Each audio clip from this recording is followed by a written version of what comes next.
Mfano, watoto wanaoishi katika mazingira magumu, waendesha pikipiki na wajasiriamali wadogo walieleza kuwa walipewa fedha kati ya shilingi 10,000 hadi shilingi 50,000, ni waliahidiwa ajira na maisha bora.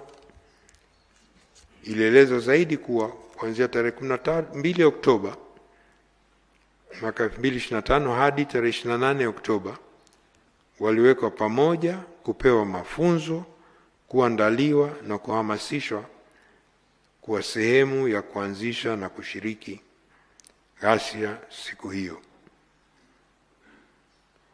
Aidha, ilibainika kwa makundi yaliyoshawishiwa ndio wahusika zaidi katika ghasia, wakati wahusika wakuu wa ghasia na waratibu hawakuwepo kwenye maeneo ya matukio.